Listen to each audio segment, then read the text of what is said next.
할렐루야. 우리 존귀하신 주님의 크신 은혜와 평강이 오늘도 하나님을 예배하는 주일의 백성들, 예배 백성들에게 함께 하시기를 간절히 축원합니다. 오늘 날씨가 참 좋습니다. 오늘 교회에 나오는데 구름 한 점 없는 가을 날씨, 얼마나 좋은 계절인지 모릅니다. 올 한 해를 돌이켜보면 올 연초에 겨울 끝자락에 코로나 바이러스가 찾아와서 우리의 봄과 여름을 삼켜버렸습니다. 폭염과 폭우, 태풍 때문에 힘든 여름이 지나고 가을을 맞았는데 이제 어느덧 깊어가는 가을을 우리에게 펼쳐 놓았습니다. 이제 이번 주간에는 특별히 우리 기도해 주신 대로 우리 민족의 고유의 명절, 최대 명절인 추석이 있습니다. 그 어느 때보다도 행복하고 즐거운 명절이어야 되는데 우리의 마음은 그리 편하지 않고 또 그리 기뻐할 수만은 없는 그런 상황인 것 같습니다. 우리 사랑하는 성도들, 오랫동안 성전에 나와 예배드리지 못해서 그 안타까운 마음, 또 지친 마음들이 있으실 것이라고 생각이 됩니다. 또 명절도 마음껏 누리지 못해서 참 속상하실 텐데요. 오늘 9월 마지막 주일 예배를 드리는 이 시간, 우리 주의 성령께서 여러분의 심령에 임하셔서 여러분의 상처를 치유하시고 위로해 주시고 또 회복의 은혜를 부어주시기를 간절히 축원합니다. 우리는 지난 몇 주간 느헤미야서의 말씀을 통해서 하나님 백성의 삶에 대해서 같이 말씀을 나누었습니다. 이 재난의 시대에, 이 고난의 시대에, 때로는 핍박받는 이 시대에 우리 하나님의 백성들은 어떤 삶을 살아야 하는가? 우리 지난 주까지 두 가지 삶을 나눴죠. 견고한 언약을 세우는 삶을 살아야 한다. 이스라엘 백성들이 반복되는 그들의 죄악을 끊고 약속의 백성으로서 살기를 다짐했던 견고한 언약, 우리 삶에도 회복되기를 원합니다. 또 지난주 우리는 아름다운 이름을 남기는 삶, 84명의 이스라엘의 지도자들의 이름을 우리가 살펴보면서 그들의 이름을 통해 하나님의 영광을 올려드렸던 아름다운 삶을 함께 나누었습니다.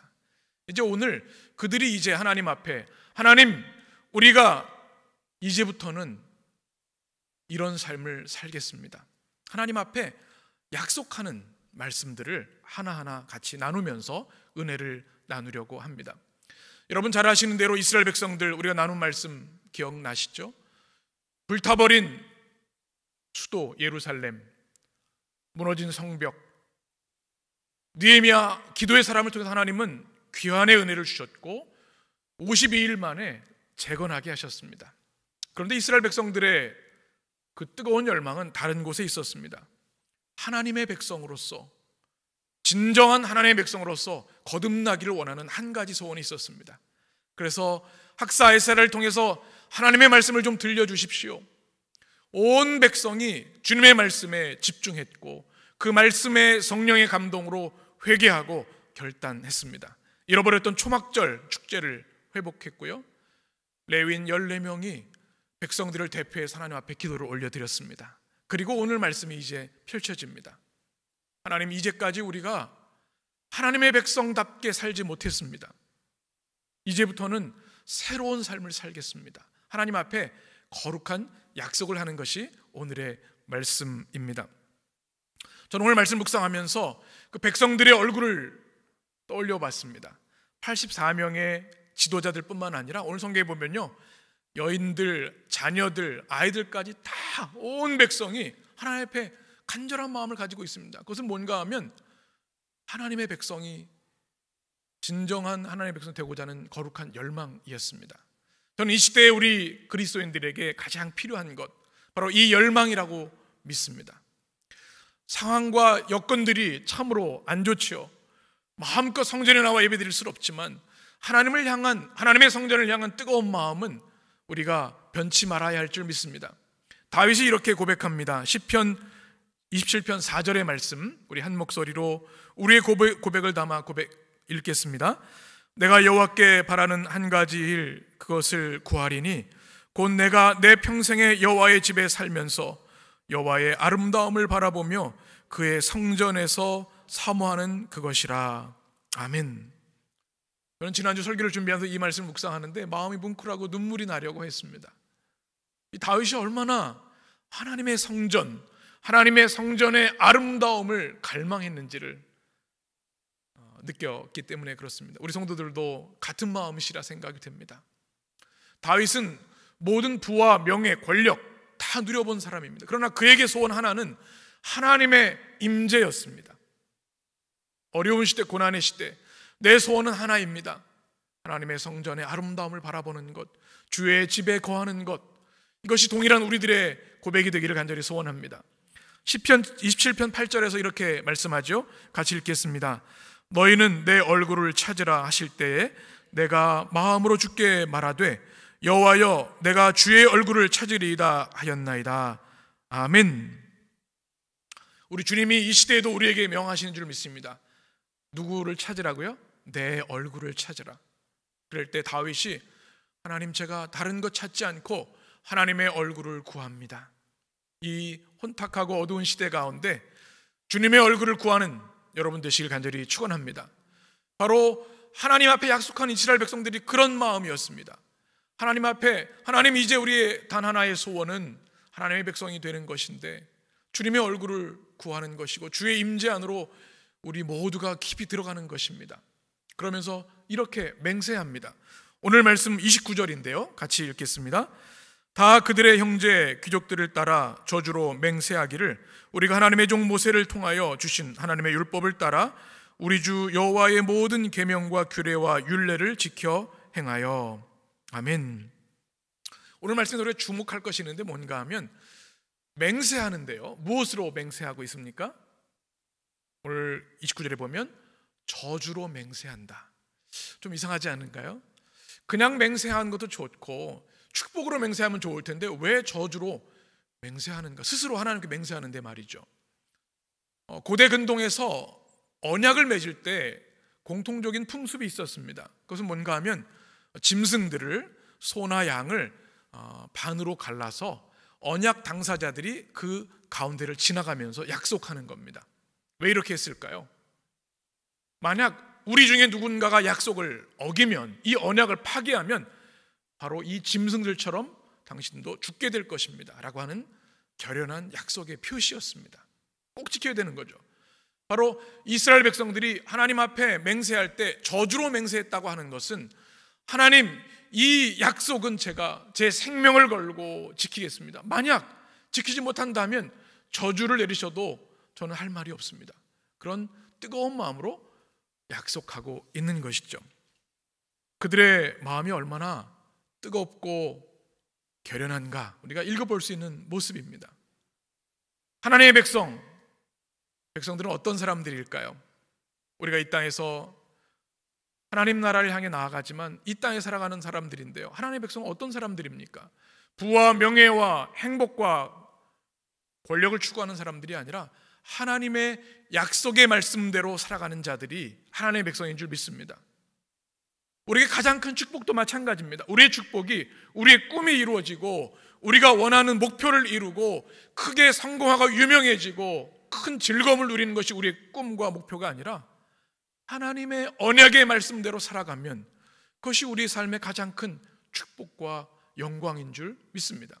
이것이 하나님 백성의 삶이라는 것이죠. 오늘 이스라엘 백성들은 그것을 맹세합니다.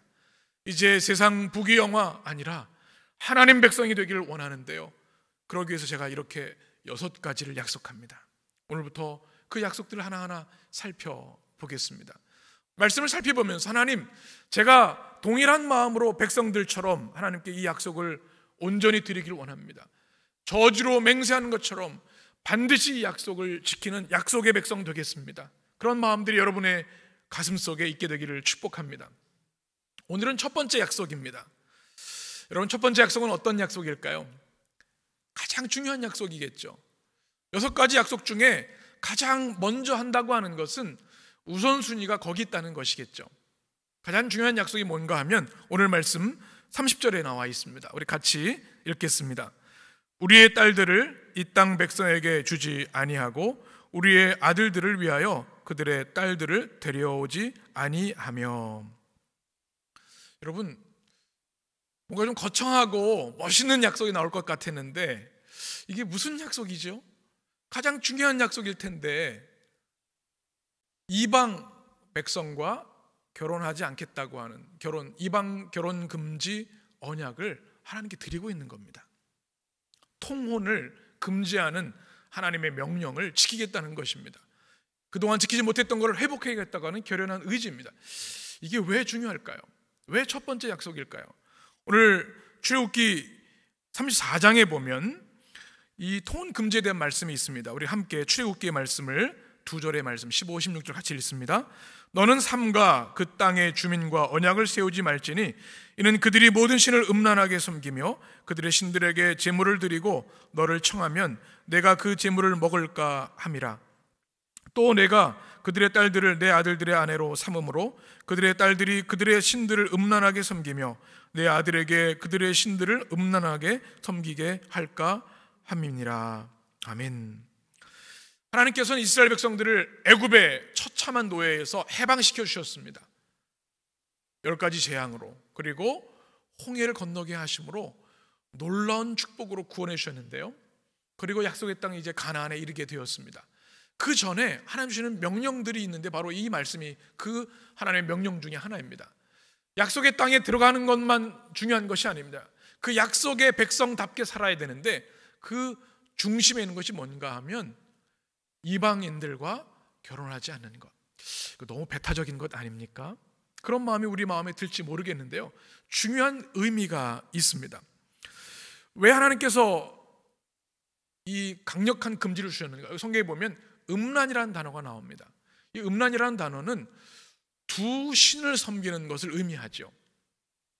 우리가 가정에 충실하기 위해서는 한 남자 한 여자에게 충실하는 것처럼 우리 신앙도 살아계신 여호와 하나님 한 분께 우리의 마음을 온전히 드려야 되는데, 이스라엘 백성들이 이방인들과 결혼하다 보니까 그들의 관습, 그들의 종교가 들어오면서 유일한 여호와 하나님이 아니라 다른 이방인들을 섬기게 되는 겁니다. 그것도 음란하게 섬긴다. 그들은 성적인 제의들이 있었기 때문에 백성들이 그렇게 젖어들고 타락하게 된 겁니다. 주님이 그것을 엄격하게 금하신 겁니다.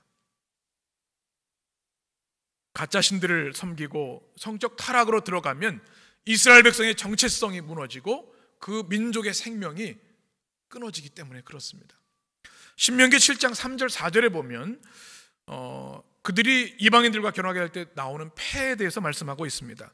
우리 같이 신명기의 말씀 읽겠습니다. 또 그들과 혼인하지도 말지니 내 딸을 그들의 아들에게 주지 말 것이요 그들의 딸도 내 며느리로 삼지 말 것은 그가 내 아들을 유혹하여 그가 여호와를 떠나고 다른 신들을 섬기게 함으로 여호와께서 너희에게 진노하 갑자기 너희를 멸하실 것임이니라. 아멘. 무슨 말씀입니까?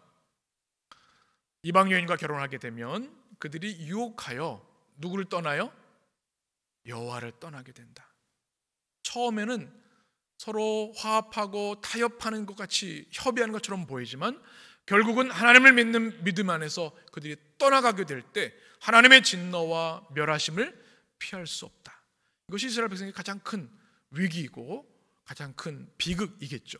이것을 막기 위해서 주님은 영적 안전장치로 이방 사람들과의 결혼을 막으신 겁니다. 여러분, 솔로몬 왕을 기억하십니까? 솔로몬은 인류 역사상 가장 지혜로운 왕으로, 지혜로운 사람으로 알려져 있습니다. 그의 믿음은 대단했죠. 1000번제를 하나님께 드렸습니다. 그리고 성전을 지어서 봉헌했습니다. 그런데 그가 시간이 지나면서 믿음이 흐려지기 시작합니다. 유력자의 딸들, 이방 나라의 공주들과 통혼함으로 인해서 정치적 이득을 보기 위해서 결혼을 합니다. 수많은 여인들을 거느리다가 그의 믿음 또한 타락하고 혼탁하게 됩니다.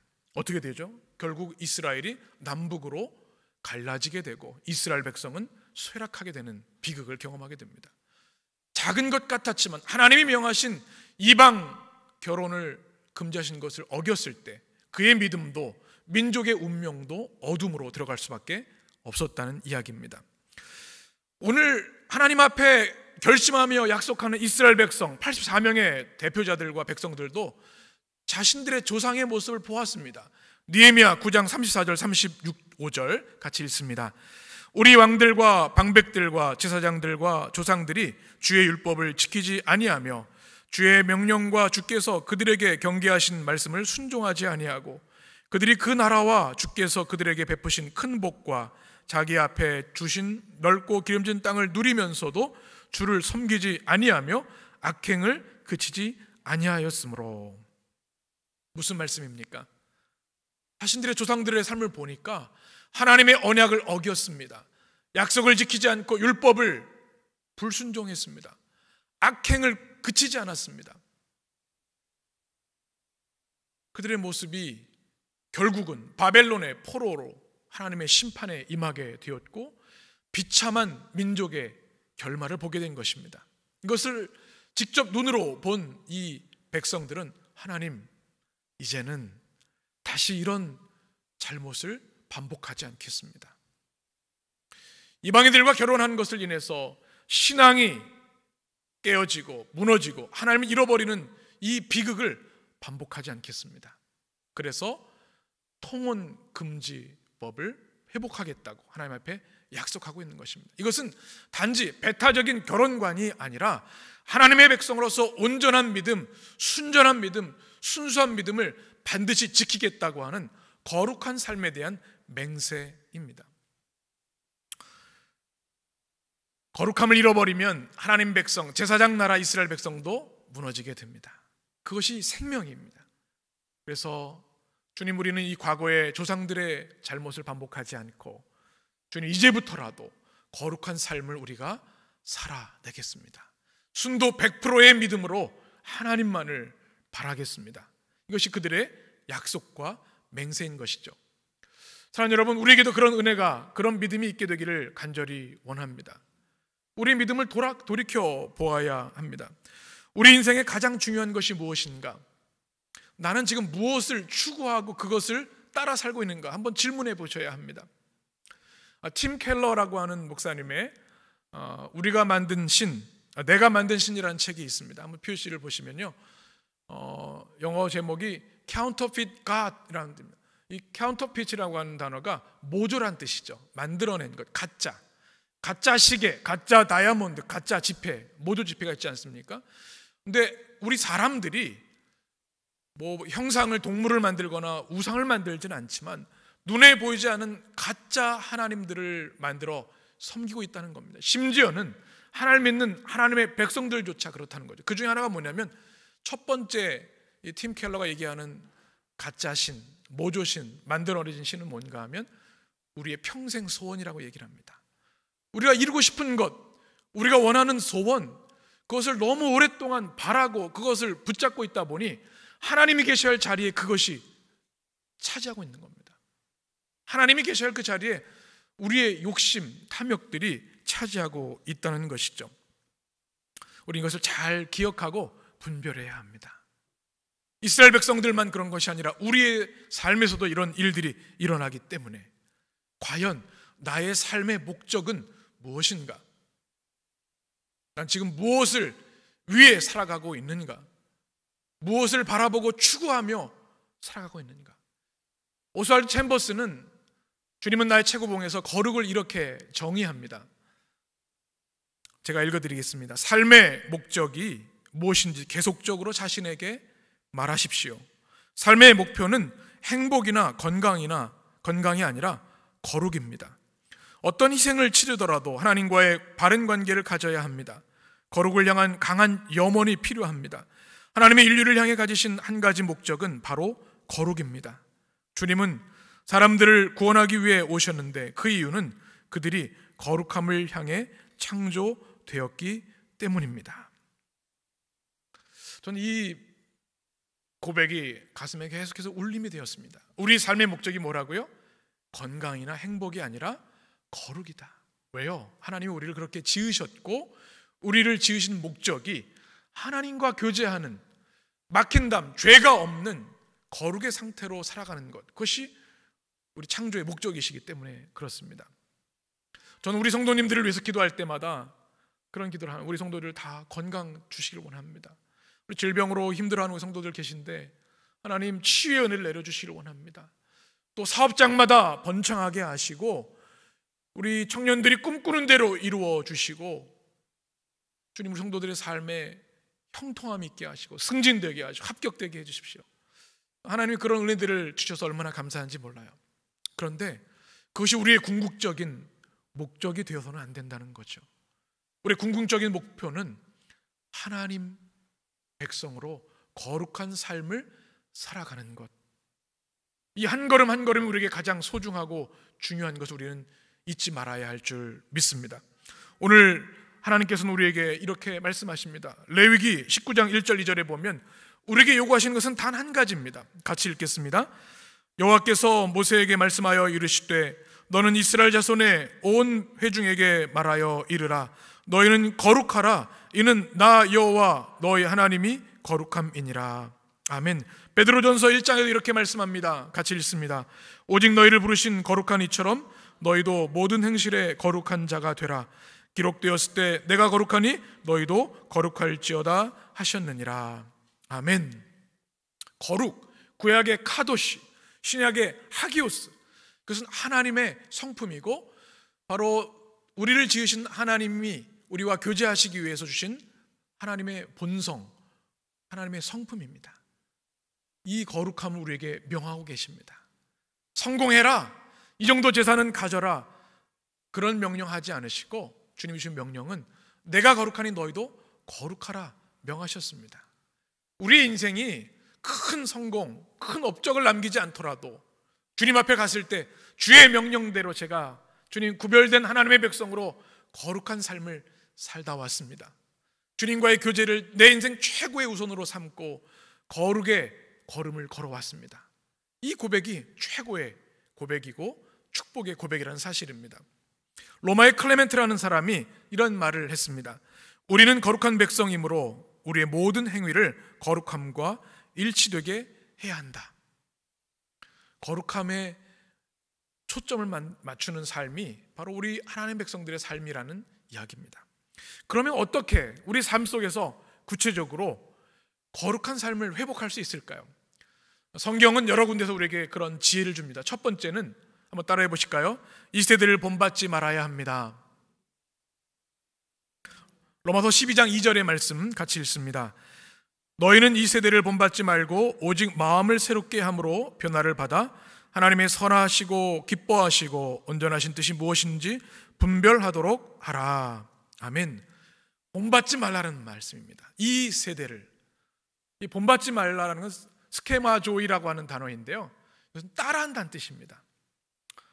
사도 바울이 살았던 로마 시대에는요, 엄청난 황제와 통치자들의 힘이 있어서 평민들, 노예들은 아무런 존엄을 가지고 살 수 없는 때였습니다. 짐승과 같은 노예 생활을 한 사람들이 태반이었습니다. 그런 것들 따라하지 마라. 로마의 그 타락한 성적 타락을 우리는 알고 있습니다. 그 억압과 폭력 알고 있어요. 그런 것들을 이 세대를 어떻게 해요? 본받지 말라. 거기에 순응해야 하는, 거기에 저항해야 한다는 말씀입니다. 그리스도의 사람들은 그들과는 다른 구별된 삶을 살아야 된다. 이것이 이 세대를 본받지 말아야 한다고 하는 주님의 말씀입니다. 우리에게도 동일한 말씀을 주시는 줄 믿습니다. 이 시대에 우리가 따라하고 싶은 유행도 있고요, 이 세대에 따라하고 싶은 세상의 성공과 멋짐들도 있습니다. 그러나 그거 따라가지 마라.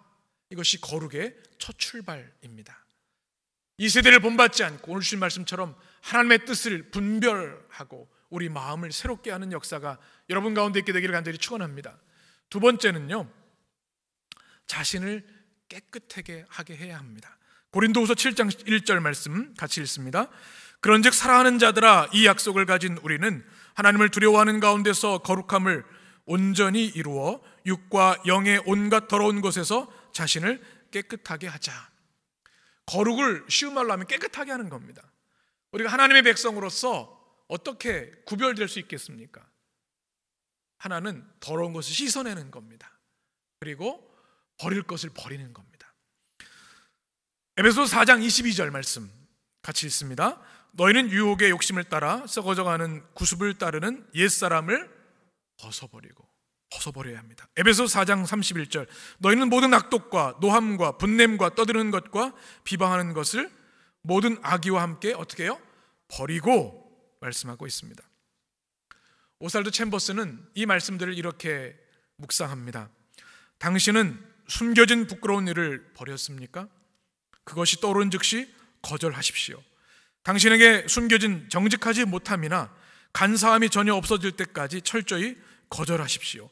질투, 시기, 분쟁, 속임으로 행하지 마십시오. 또 이렇게 말합니다. 거룩은 당신의 발걸음이 더럽혀지지 않는 것이고 당신의 혀로 더러운 것을 말하지 않는 것이며 머리로 더러운 생각을 하지 않는 것을 의미합니다. 사랑하는 여러분, 하나님 명하시는 거룩한 삶을 살기를 원하시죠?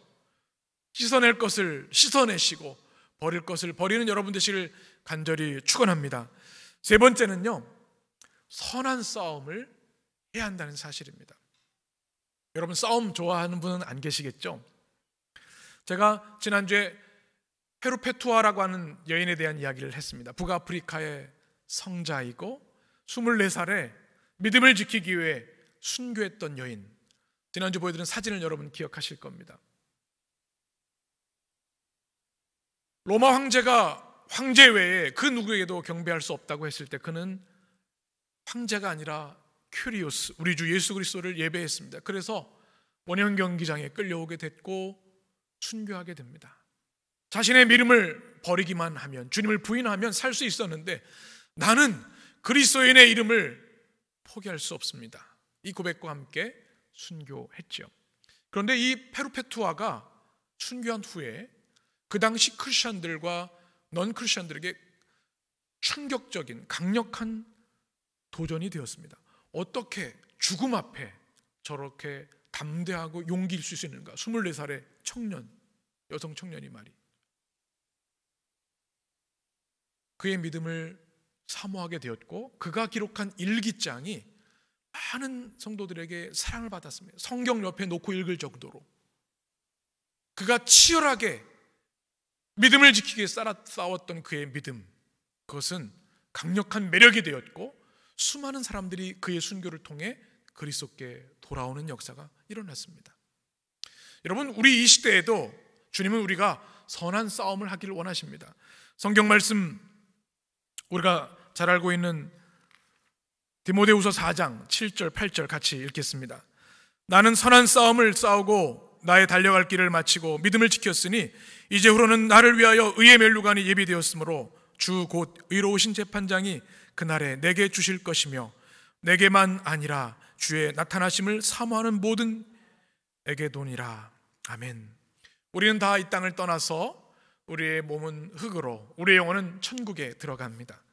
주님 앞에 섰을 때 부끄러운 구원이 아니라 주님께 칭찬받고 상급이 있는 우리 그리스도인이 되어야 되지 않겠습니까? 의의 면류관을 받는 방법에 대해서 주님 말씀하고 있습니다. 어떻게 해야 돼요? 무슨 싸움을 해야 돼요?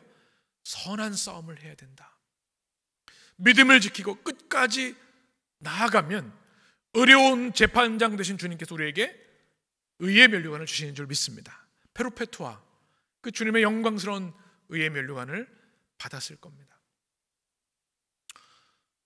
요즘 가짜 사나이라고 하는 유튜브 채널이 큰 인기를 끌고 있다고 합니다. 진짜 사나이가 아니라 가짜 사나이 뭔가 해서 제가 좀 찾아봤더니 아주 혹독한 군사훈련을 받는 겁니다. 이 채널의 주인공 중에 하나 이근 대위라는 사람이 있습니다. 네이비실에서 훈련을 받았고 또 UDT에서 훈련을 받은 아주 최강 군사 요원인 것 같습니다. 제대하고 아마 군사전략기관을 운영하는 걸로 알고 있습니다. 훈련시키는 걸 잠깐 봤더니요, 더 혹독한 거예요. 이 건장한 청년들이 이 훈련을 못 버텨내요. 막 울기도 하고 다치기도 하면서 포기합니다. 강한 훈련을 하는 그 채널인데요, 그 영상인데 사람들이 엄청나게 폭발적으로 반응하고 또 2기 이제 발표됐다고 하는데 많은 사람들이 거기 들어가고 싶어해요. 이근대의 모습을 보니까 참 멋있다라는 생각이 들어요. 남자가 와도 멋있다는 생각이 들었어요. 나라를 지키기 위해서 혹독하게 자신을 훈련하고 싸우는 그 모습이 참 멋지게 느껴졌습니다. 우리 인생에는요, 이런 나라를 위한 싸움뿐만 아니라 우리가 피하지 말아야 할, 반드시 싸워야 할 싸움들이 있습니다. 우리 질병과 싸워야 되죠. 포기하면 안 됩니다. 코로나 바이러스와 싸워서 이겨야 되겠죠. 또 우리는 믿음의 싸움을 해야 합니다. 우리의 믿음을 위협하고 우리를 무너뜨려 하는 많은 것들과 공중의 권세 잡은 사단과 싸워야 합니다. 이것이 무슨 싸움이에요? 선한 싸움입니다. 그때 주님이 의의 멸류관을 주시는 거죠. 게리 토마스라고 하는 사람이 거룩의 능력이라는 책을 썼는데요, 그 책 제목이 영어로는 원제가 Beautiful Fight란 제목입니다. 무슨 싸움이에요? 아름다운 싸움이다. 아름다운 싸움이다. 우리가 믿음을 지키기 위해서 살아갈 때 그 싸움이 선한 싸움일 뿐만 아니라 하나님의 영광을 올려드리고 우리의 영혼이 살아나는 아름다운 싸움이다. 지난주에 전 세계에 관심을 끌었던 한 스포츠 경기가 있었습니다. 스페인에서 있었던 철인 3종 경기인데요, 여러분 화면을 한번 보시면 재미있는 현상이 있습니다. 3, 4위가 마지막까지 동메달 경쟁을 했습니다. 철인 3종 경기 얼마나 힘듭니까? 그런데 3위로 줄곧 앞서가던 한 선수가 잠깐 그 경로를 착각해서 이탈하게 됩니다. 4위가 3위가 된 겁니다. 그런데 4위로 달리던 3위가 된 사람이 스페인 사람인데 잠깐 이 상황을 파악을 하고는 결승선에서 기다리는 겁니다. 잠깐 실수해서 3위를 빼앗기면 안 되겠다는 생각이 들었던 모양이죠. 그리고 다시 3위로 들어올 수 있도록 양보한 것. 그래서 세계 언론들이 진정한 스포츠맨이다, 이런 얘기를 합니다. 이 4위를 결국 하고만 이 사람이 명예 3위를 하고 상금도 받았다고 하는데요, 인터뷰에서 이런 얘기를 했다고 합니다. 어떻게 그 짧은 순간에 양보할 생각을 했습니까? 저는 부모님께 그것을 배웠습니다. 그리고 우리 팀에서도 배웠습니다. 그냥 그대로 했을 뿐입니다. 참 멋있죠? 그의 고백을 통해서 부모님 또 그 팀이 칭찬을 받았습니다. 우리 그리스도인의 삶이 바로 그러하다고 생각이 됩니다. 우리의 삶을 통해서 치열한 선한 싸움, 아름다운 싸움을 통해서 주님의 영광을 올려드리는 것, 이것이 거룩의 삶이라는 겁니다. 거룩은 무엇인가? 하나님의 영광을 올려드리는 삶의 방식, 이것이 거룩입니다. 우리가 산에 들어가서 경건 생활을 하고 세속과 단절한 수도원 생활을 하는 것이 거룩이 아니라 우리의 삶의 치열한 현장에서 하나님의 영광을 드러내기 위해서 살아가는 우리의 삶의 방식, 이것이 아름다운 싸움, 선한 싸움이라는 것입니다. 우리 해림의 성도들 위해 이 아름다운 싸움이 있게 되기를 간절히 축원합니다. 마지막으로 네 번째는 하나님의 성품에 참여함으로 우리는 거룩한 삶을 살 수가 있습니다. 베드로후서 1장 3, 4절 말씀 같이 읽습니다.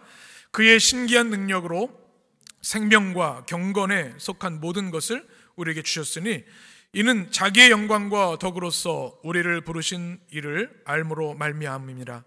이로써 그 보배롭고 지극히 큰 약속을 우리에게 주사 이 약속으로 말미암아 너희가 정욕 때문에 세상에서 썩어질 것을 피하여 신성한 성품에 참여하는 자가 되게 하려 하셨느니라. 아멘. 무슨 삶이요? 신성한 성품에, 하나님의 성품에. 여러분, 이것이 거룩의 완성이겠죠. 가장 큰 그리스도인에게 영광입니다. 무엇입니까? 우리 아버지 되신 창조신 주님의 성품을 닮아가는 것, 거기에 적극적으로 참여하는 것이 거룩한 삶이라는 겁니다. 그리스도의 장성한 분량에까지 우리는 잘 알아야 된다고 성경은 말씀하고 있습니다. 어린아이에서 머무르는 것이 아니라 여러분, 우리 성도들의 삶이 하나님의 그 아름다우신 성품, 영광스러운 성품에 참여하고 닮아가게 되기를 주님의 이름으로 간절히 축원합니다. 우리는 매일의 삶에서 이 거룩의 훈련을 해야 합니다. 어떻게 해야 합니까? 어떻게 거룩한 삶을 살 수 있어요? 이 시대를 본받지 말아야 합니다. 자신을 깨끗하게 해야 합니다. 선한 싸움, 아름다운 싸움을 해야 하고 하나님의 거룩한 성품을 사모하며 그 성품에 참여해야 합니다. 어떻게 해야 될까요? 우리는 이 시대에 하나님의 도우심을 구해야 합니다. 주님의 백성으로 거룩하게 살기를 원하는데 우리 힘으로는 할 수 없으니 주님 도와주십시오. 하나님의 임재 안으로 날마다 나아가야 합니다. 예배와 기도와 말씀의 자리를 통해 하나님은 우리에게 거룩의 능력을 부어주시기 때문에, 그리고 일상의 삶에서 그 삶을 성실하게 살아내야 합니다. 이 시대의 위기에 대해서 많은 이야기들을 합니다. 경제적인 위기도 있고요, 건강의 위기도 있습니다. 이 바이러스가 온 세계 생태계를 흔들고 있습니다. 정치적인 위기도 있는데요. 가장 큰 위기는 하나님과의 관계의 깨어짐, 영적인 위기입니다. 하나님이 우리를 떠나시면 그 어떤 재앙과도 비교할 수 없는 무서운 심판과 비극이 우리 가운데 임하기 때문에 우리는 이 시대에 하나님을 향한 거룩한 삶을 회복해야 되는 줄 믿습니다. 오늘 거룩한 삶의 회복에 대한 말씀 나누는데 성도들 가운데 이런 말 생각하는 분들이 계실 거예요. 목사님, 저 믿음 생활하는 거 쉽지 않아요. 어려워요. 주일 지키는 것도 어려운데 어떻게 거룩한 삶까지 살겠어요? 이 정직한 고백이 참 좋은 출발입니다. 주님께 그렇게 고백하면 됩니다. 주님, 전 부족해서 아직 갈 길이 멀어 보이지만 주님, 오늘 주신 말씀처럼 거룩한 삶 살기를 원합니다. 주님께 도움을 구하시면 됩니다. 그리고 이 거룩의 본질이 무엇인지 알면 쉬워집니다. 거룩의 본질이 뭘까요? 순전한 하나님을 향한 사랑입니다. 여러분, 사랑하면 닮아가지요. 부부들 가운데 닮아가지 않으면 좀 의심해 봐야 돼요. 사랑하면 닮아가요. 우리 아이들도 닮아가고요. 우리 청소년들 보면요, 좋아하는 가수나 배우들이 있으면 닮아가려고 얼마나 애쓰는지 몰라요. 머리 스타일, 말하는 거, 사진도 붙여놓고 온갖 노력을 다해요. 사랑하면 닮고 싶어지기 때문에 그렇습니다. 거룩이 다른 게 거룩이 아닙니다. 하나님을 마음을 다해, 뜻을 다해 사랑하고 하나님 닮아가려고 살아가는 한 걸음 한 걸음이 거룩의 여정이라는 사실입니다. 느헤미야 10장 29절 우리 같이 읽겠습니다. 다 그들의 형제 귀족들을 따라 저주로 맹세하기를 우리가 하나님의 종 모세를 향하여 주신 하나님의 율법을 따라 우리 주 여호와의 모든 계명과 규례와 율례를 지켜 행하여. 아멘. 여기서 하나님의 율법을 따라라는 단어가 랄레게트라는 단어인데요, 무슨 뜻인가 하면 걷는다라는 뜻입니다. 하나님을 닮아가는 것, 거룩한 삶을 어떻게 살아가요? 하나님의 말씀대로 살려고 결심하면서 사랑으로 걸어가면 됩니다. 믿음으로 걸어가면 됩니다. 그러다 보면 하나님을 더 알길 원하고 갈망하게 되면서 주님과 더 많은 시간을 갖길 원하게 되죠. 예배의 자리, 기도의 자리, 말씀의 자리를 사모하게 되죠. 그러다 보면 어느덧 우리의 성품과 존재가 하나님의 아름다운 영광과 성품으로 변화될 줄 믿습니다. 바로 이것이 이 시대에 우리가 살아야 할 거룩한 삶입니다. 사랑하는 성도 여러분, 이제 우리가 추석을 맞이합니다. 또 깊은 가을을 우리가 맞이하게 됩니다.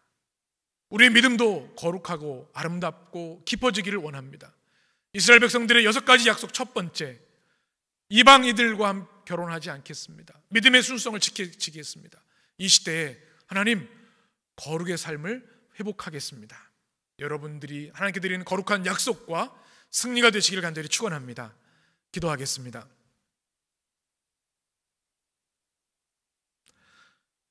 나의 부르심, 나의 영원한 소망, 예수님의 형상을 담는 것, 나의 목적, 나의 높은 부르심, 세상을 뒤로하고 주 위에 사는 것, 덮으소서.